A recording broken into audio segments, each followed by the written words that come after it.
Welcome to Graveyard Mile, where every story takes you one step closer to the edge of the dark. Here, the dead don't always rest, and the living don't always walk away. Tonight's tale drifts from the halls of an old hospital, where a new nurse meets a patient who swears a ghostly girl is watching from the corner of his room. But some corners hide more than shadows, and some souls refuse to be forgotten. So turn down the lights and listen closely to the ghostly girl in the old hospital. The first thing Emily Ross noticed about St. Augustine Memorial Hospital was the smell.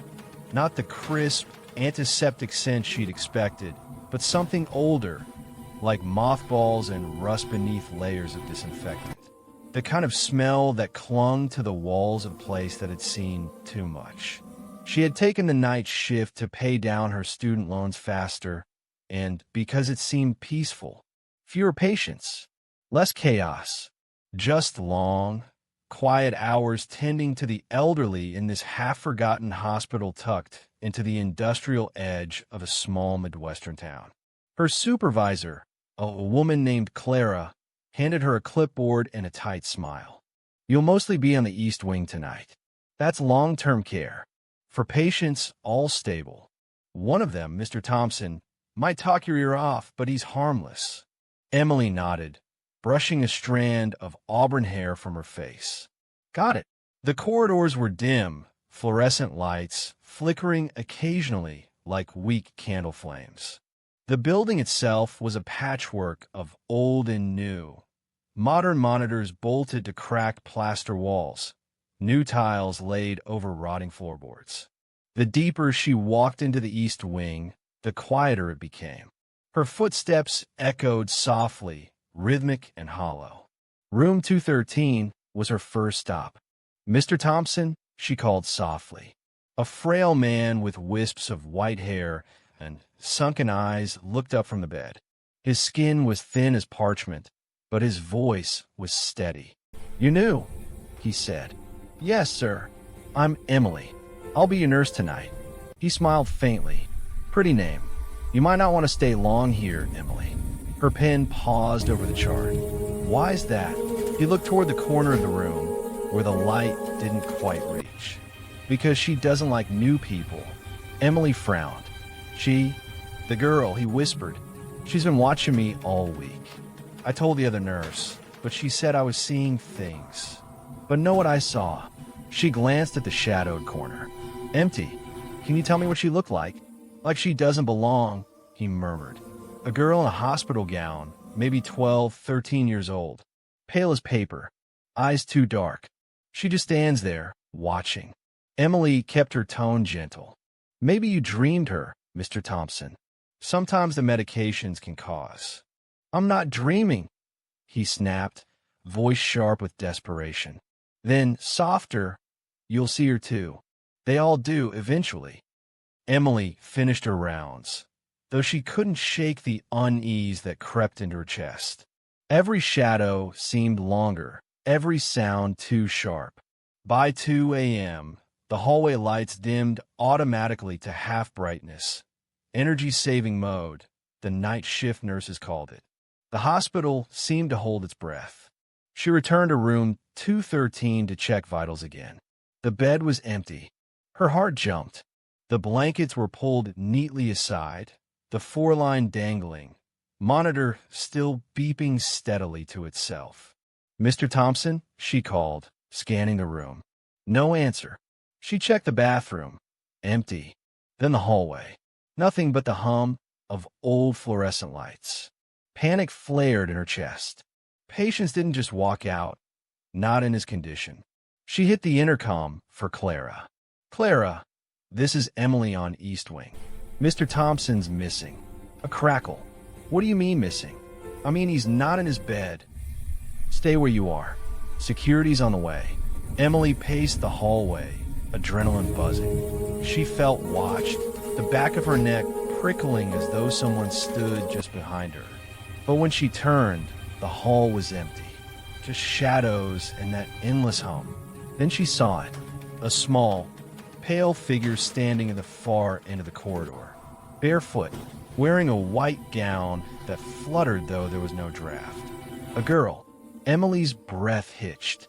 The fluorescent light above the girl flickered, and for an instant, her face was clear, translucent skin, hollow eyes, lips parted as if to speak. Then the light blinked again, and she was gone. Security found no trace of Mr. Thompson. No sign of forced entry, no camera footage of him leaving. His patient wristband still lay on the bed, as if he'd simply evaporated. The next morning, the police came and went. Clara told Emily to take a few days off, just until things settle. But Emily couldn't shake it. The image of that ghostly girl lingered like an afterimage burned into her mind. She came back 2 nights later against Clara's advice. "You sure you're ready?" her supervisor asked, scanning her ID badge at the staff entrance. "I just don't like leaving things unfinished." The hospital was even quieter that night. A storm rumbled outside, rain streaking the dark windows. Thunder echoed faintly through the halls. Emily walked past 213 again. Empty now, stripped of bedding, the nameplate gone. She lingered a moment, hand resting on the doorframe. Then she heard it. A whisper. Soft, lilting, like a child's voice carried on the wind. "Help me." Emily froze. "Who's there?" No answer. But when she stepped into the room, the temperature dropped sharply. Her breath fogged, and in the corner, the same one Mr. Thompson had pointed to, something shimmered. A faint outline. A girl. She was clear now. Long dark hair hanging limp, eyes wide with sadness. Her hands clutched the front of her gown, and when she opened her mouth, Emily heard the words not with her ears, but in her mind. "I'm trapped." Emily's voice trembled. "Who are you?" The girl tilted her head. "My name is Lily. What happened to you?" He hid it. "I can't leave until you find it." "Find what?" The girl looked down. In her hands now was a small silver locket, old and tarnished. "My locket," she whispered. "Please, before he finds you too." Before Emily could respond, the lights flickered violently, and the room plunged into darkness. When they steadied, the girl was gone. Emily didn't sleep after that night. Every time she closed her eyes, she saw the girl's pale face behind her eyelids, those hollow eyes pleading, "Help me." She started researching. The hospital's archives were sparse, but in an old online forum for local history buffs, she found fragments of stories.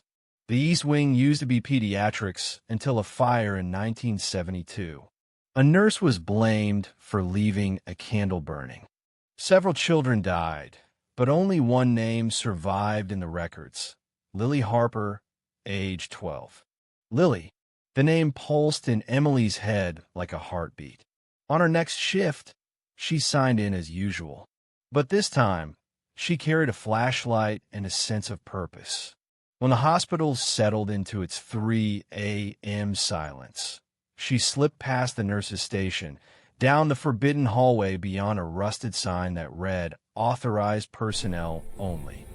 The air grew colder as she walked. Paint peeled from the walls in long, curling strips. A faint smell of smoke still lingered beneath the mildew and dust, as if the fire had never truly gone out. She passed rooms filled with forgotten gurneys, broken monitors, and empty cribs. A mural of cartoon animals stretched across one wall, half-burned, the eyes blackened with soot. At the end of the corridor, she found a heavy door with a cracked window. Faded tape still marked it sealed after incident. "Do not enter." Her hand trembled as she turned the handle. The room beyond was an old children's ward. Rows of metal-framed beds lined the walls, their sheets long gone, the mattress springs rusted and sagging. Her flashlight beam swept across a collapsed four-stand, a small doll missing its head, a calendar still turned to June 1972. Then she saw it, a faint shimmer in the far corner, like mist caught in moonlight. And there, standing motionless among the wreckage, was Lily. The girl's form was clearer now, almost solid. She raised her eyes to Emily, tears shimmering on translucent cheeks. "You won't let me go." Emily's throat tightened. "Who won't?" "The doctor." Her voice seemed to echo through the room, layered with pain. "He said I was too sick, that I needed to stay. I wanted to go home, but he locked the door." Then the fire came. Emily's heart pounded. "Lily, your locket. Do you know where it is?" The girl pointed toward the far wall, where a large metal cabinet stood against charred plaster. Its door was melted shut, but something inside glimmered faintly beneath the rust. Emily stepped closer. When she touched the cabinet, a jolt of cold shot up her arm, as though she'd plunged her hand into ice water. She forced it open with a loud metallic groan. Inside was a small silver locket, tarnished but intact. She lifted it carefully, brushing away ash. It felt warm in her hand, pulsing faintly, alive. When she turned it over, she saw tiny engraved initials, LH. Lily's eyes brightened. "That's mine." Emily smiled faintly. "Now let's get you free." But before she could open it, a sound stopped her. Footsteps, heavy, deliberate, echoing through the corridor behind her. "Who's there?" she called. A man's voice, deep and calm, answered from the shadows. "You shouldn't be here, Nurse Ross." The man who stepped into the beam of her flashlight wore an old-fashioned white coat, stained and yellowed with age. His hair was slicked back, his features sharp, but somehow blurred, as if time had worn him thin. Emily took a step back. "Who are you?" He smiled faintly. "Dr. Samuel Kearns, chief physician of this hospital. Or at least I was." Her mouth went dry. "You've been dead for 50 years. He didn't blink. "And yet here we are. Some places don't let go, Miss Ross. And some souls have work left unfinished." Emily felt the locket throb in her hand, a pulse that matched her own heartbeat. "Did you trap her?" His expression darkened. "I kept her safe. The world outside wasn't ready for her suffering. I promised I would never let her leave my care." "Care?" Emily spat. "You imprisoned a child." He stepped closer. The air grew colder, the light dimming around him. She was dying. The fire only hastened what fate had already decided. "I tried to save her, but she screamed and screamed, until the smoke took her voice. I could not bear to let her go." Lily's voice rose behind him, trembling with fury and grief. "You promised you'd help me. You lied." The doctor turned, his calm facade cracking. "You were my patient. You still are." Emily's hands shook as she opened the locket. Inside was a faded photograph, a man and a woman holding a smiling young girl between them. The girl was Lily, bright and alive. Opposite the photo, a tiny inscription, "Forever loved, forever free." Light spilled from the locket like liquid fire, flooding the room in silver and gold. Lily's ghost cried out, her form blazing with it. Dr. Kearns recoiled, his face twisting in rage. "You don't understand what you've done," he roared. "She belongs here." "No," Emily whispered. "She belongs home." The locket's light grew brighter, filling every crack, every shadow. The walls of the ward shimmered, peeling away the layers of decay to reveal the hospital as it once was, clean, bright, filled with laughter and color. For a moment, Emily saw nurses bustling, children playing, sunlight streaming through the windows. Then, as the light reached the doctor, his outline began to dissolve. "No," he screamed, reaching for her. "You can't." But his fingers passed through air. His form unraveled into smoke, swallowed by the light. Then he was gone. Lily looked up at Emily, her features softening. "Thank you." Emily smiled through tears. "You can rest now." The girl nodded, clutching the locket to her chest. Her body shimmered, turning to mist, then to golden dust that scattered into the air. For a brief instant, Emily felt warmth, like sunlight on her face after a long, cold night. And then she was alone. When the other nurses found her at dawn, she was sitting in the middle of the burned-out ward, covered in dust and ash, the locket resting in her lap. The power had gone out sometime after 3 a.m., they said.